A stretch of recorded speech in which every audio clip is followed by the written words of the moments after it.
1000 गाड़ियों की जांच, 1000 घंटे की सीसीटीवी फुटेज की पड़ताल और 200 घंटे की मैराथन इन्वेस्टिगेशन कुछ इन्हीं मोड़ से होकर गुजरी दिल्ली के रोहिणी कोर्ट में हुए बम धमाके की पड़ताल। कोर्ट रूम में हुआ वो धमाका जिसने हर तरफ हड़कंप मचा दिया था। दिल्ली पुलिस को इस धमाके की जांच सौंपी गई। आतंकी हमले की आशंका से लेकर पुलिस ने हर एंगल से मामले की जांच की, जिसके बाद पुलिस के हाथ लगा बम ब्लास्ट का असली गुनहगार, एक साइंटिस्ट। जी हां, एक सीनियर साइंटिस्ट पर लगा इल्जाम रोहिणी कोर्ट के रूम नंबर 102 में बम धमाके का। लेकिन धमाका क्यों किया गया, रिपोर्ट में देखिए।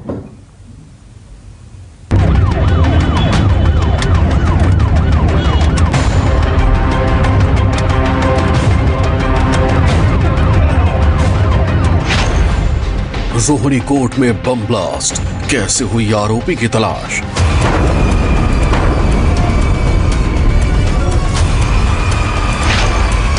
एक 1000 घंटे की सीसीटीवी खंगाली, 200 घंटे की मैराथन पड़ताल।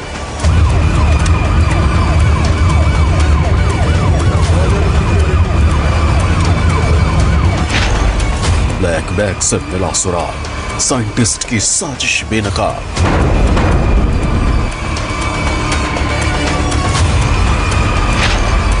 एक साइंटिस्ट का इंतकाम, कोर्ट में मर्डर का इंतजाम।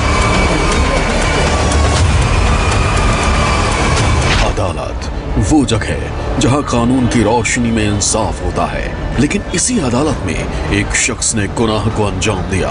उसने ना कानून पर भरोसा किया, ना जज पर, और खुद ही इंसाफ करने निकल पड़ा, और वो बन गया एक गुनहगार। मामला 9 दिसंबर 2021 का है। दिल्ली के रोहिणी कोर्ट में सब कुछ सामान्य था कि अचानक सुबह करीब 10:30 बजे एक धमाका हुआ।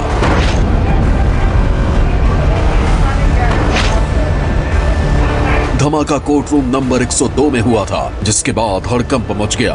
कोर्ट की कार्यवाही को तत्काल प्रभाव से रोक दिया गया। कोर्ट परिसर को खाली कराया गया और फिर पुलिस ने अपनी पड़ताल शुरू की।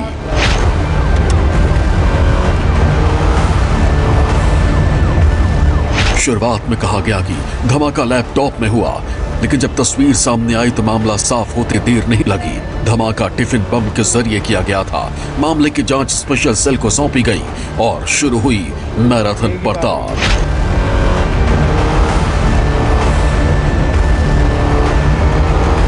धमाके के लिए आईईडी का इस्तेमाल किया गया था, लेकिन धमाका सिर्फ डेटोनेटर में हुआ, जिस वजह से ज्यादा जान माल का नुकसान नहीं हुआ। हालांकि एक नायाब कोर्ट इस धमाके में घायल हो गया। विस्फोटक मिलने की वजह से एफएसएल और एनएसजी की टीम को मौके पर बुलाया गया, क्योंकि धमाके के पीछे आतंकी साजिश होने की आशंका भी थी। करीब 200 घंटे तक दिल्ली पुलिस की स्पेशल सेल इस केस की जांच करती रही। इस दौरान पुलिस टीम ने धमाके वाले दिन कोर्ट और उसके आसपास आए 1000 गाड़ियों की जांच की। कोर्ट परिसर और आसपास लगे करीब 100 सीसीटीवी कैमरों की 1000 घंटे से ज्यादा की सीसीटीवी फुटेज को बारीकी से खंगाला गया, जिसके बाद पुलिस को पहला क्लू मिला।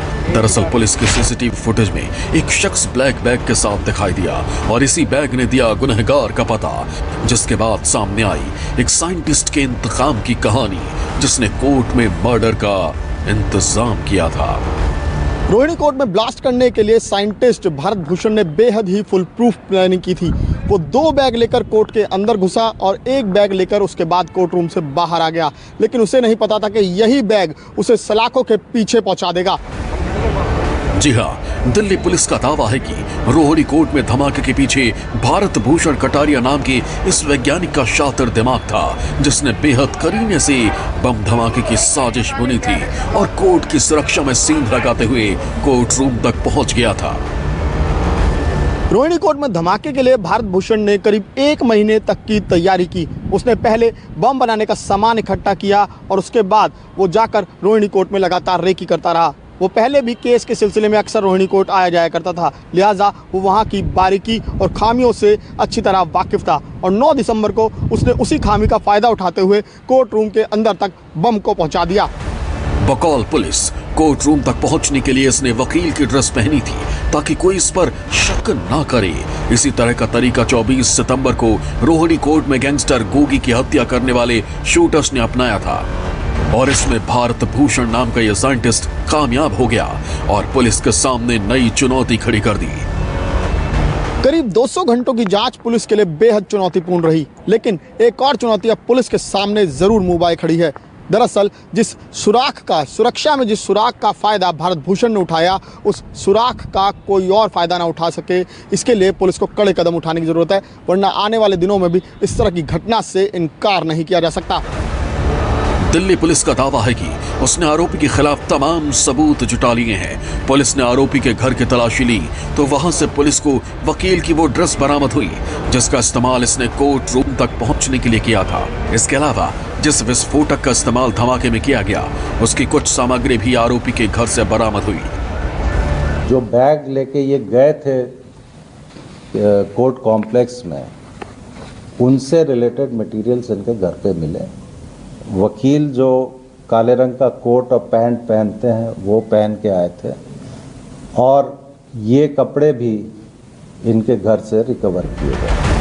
आरोपी साइंटिस्ट भारत भूषण पुलिस की गिरफ्त में आया तो दिल्ली पुलिस ने राहत की सांस ली, क्योंकि आरोपी के गिरफ्त में आने के बाद यह साफ हो गया कि धमाके के पीछे कोई आतंकी साजिश नहीं थी, लेकिन बम धमाके के पीछे की जो वजह सामने आई उसने हर किसी को हैरत में डाल दिया। पुलिस का दावा है कि आरोपी ने अपने पड़ोसी वकील अमित से इंतकाम लेने के लिए कोर्ट में उसके मर्डर का इंतजाम किया था। जो अभी तक मोटिव दिखाई दे रहा है वो इनका कोई प्रोट्रैक्टेड लीगल बैटल्स इनको लड़नी पड़ रही हैं, और जिन एडवोकेट के साथ इनका ये बैटल चल रही है, परहैप्स उनको डैमेज करने के विचार से ये चीज़ की गई थी। पड़ोसी वकील अमित के साथ कानूनी लड़ाई को लेकर साइंटिस्ट इस हद तक परेशान हो चुका था कि उसने वकील को बम से उड़ाने की साजिश रच डाली। इसके लिए साइंटिस्ट ने पूरी तैयारी की और बम वाला बैग कोर्ट रूम में उस कुर्सी के नीचे रखा जिस पर वकील अमित बैठने वाला था, और फिर रिमोट के जरिए धमाके को अंजाम दिया।